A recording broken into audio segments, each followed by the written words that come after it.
Bienvenue à cette série Le meilleur chemin. C'est la 16e partie. Décidez de le suivre corps et âme, la suite.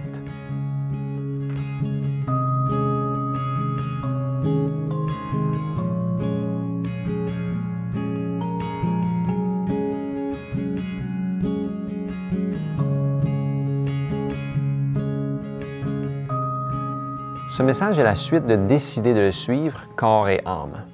Aujourd'hui, nous allons répondre à ces questions fondamentales que j'ai soulevées la dernière fois, à savoir comment posséder Jésus-Christ, comment me donner à lui, comment m'abandonner et me soumettre à lui.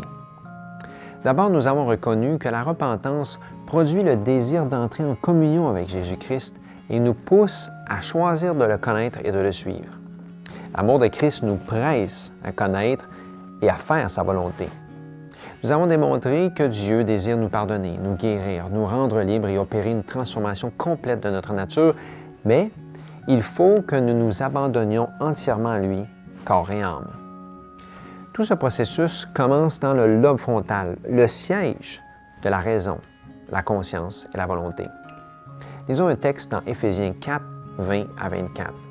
« Mais vous, ce n'est pas ici que vous avez appris Christ, si du moins vous l'avez entendu, et si, conformément à la vérité qui est en Jésus-Christ, c'est en lui que vous avez été instruits à vous dépouiller, eu égard à votre vie passée, du vieil homme qui se corrompt par les convoitises trompeuses, à être renouvelé dans l'esprit de votre intelligence et à revêtir l'homme nouveau, créé selon Dieu, dans une justice et une sainteté que produit la vérité. »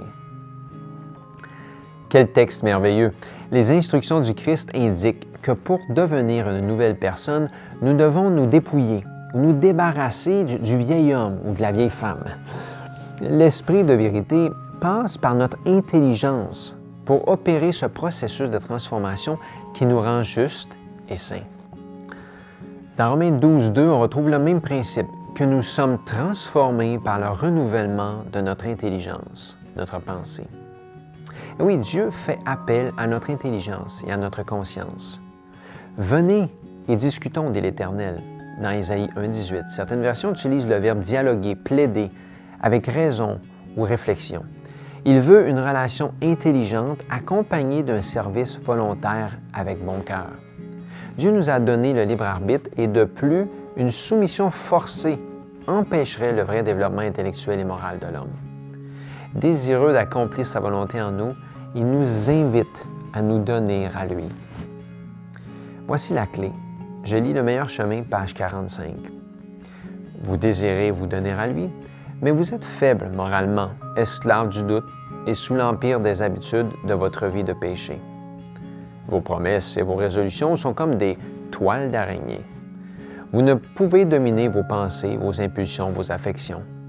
Le souvenir de vos promesses non tenues et des engagements auxquels vous avez failli affaiblit votre confiance en votre propre sincérité et crée en vous le sentiment que Dieu ne peut vous accepter. Mais vous n'avez pas lieu de désespérer. Ce dont vous avez besoin, c'est de connaître la véritable puissance de la volonté. Le moteur de la personnalité humaine, c'est la faculté de décider et de choisir. Tout dépend de la volonté. Dieu nous a accordé le pouvoir de choisir, à nous de l'exercer. Vous ne pouvez changer votre cœur. Vous ne pouvez de vous-même donner à Dieu vos affections, mais vous pouvez décider de le servir. Vous pouvez lui donner votre volonté et alors il produira en vous le vouloir et le faire selon son bon plaisir. Ainsi, tout votre être sera placé sous l'action puissante de l'Esprit du Christ. Vos affections seront concentrées sur lui, vos pensées seront en harmonie avec les siennes. Le meilleur chemin, page 45. En nous donnant à Dieu, c'est nécessaire d'abandonner tout ce qui pourrait nous tenir éloignés de lui. C'est pourquoi le Sauveur dit « Quiconque d'entre vous ne renonce pas à tout ce qu'il possède ne peut être mon disciple. » Le 14,33. Pour plusieurs, leur idole, c'est l'amour de l'argent, le désir des richesses, le matérialisme, en dépit des conseils de l'apôtre Jean qui dit « N'aimez point le monde, ni les choses qui sont dans le monde. » 1 Jean 2,15.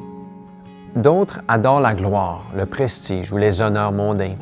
Pourtant, la parole de Dieu nous recommande de rechercher l'humilité et de donner les louanges à Dieu.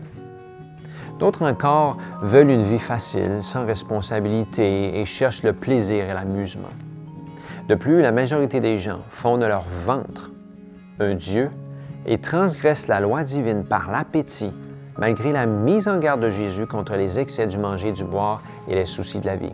Luc 21, 34. Dans Philippiens 3, 18 et 19, l'apôtre Paul nous avertit que toutes ces choses qui deviennent des idoles dans nos vies nous rendent ennemis de Dieu. Donc, il faut que ces chaînes soient rompues. On ne peut pas être en partie au Seigneur et en partie au monde matérialiste et égoïste. Nous ne devenons les enfants de Dieu que dès le moment où nous le sommes sans réserve par la foi et la soumission à Dieu.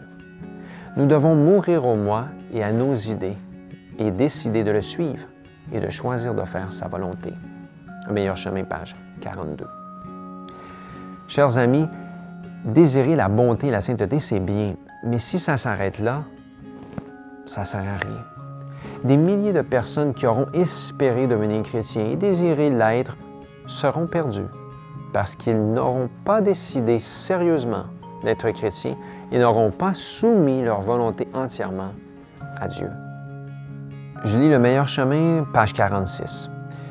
Par l'emploi judicieux de la volonté, un changement complet peut s'opérer dans votre vie.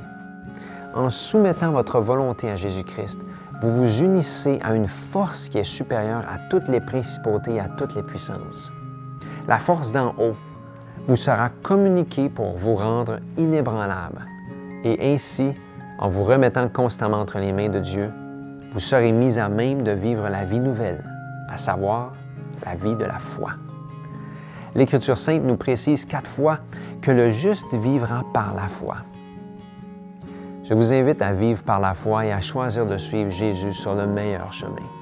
Pour mieux vivre, abandonnez-vous à Jésus. Soumettez-lui votre volonté et vous recevrez le pardon, la paix et la force d'en haut. À bientôt.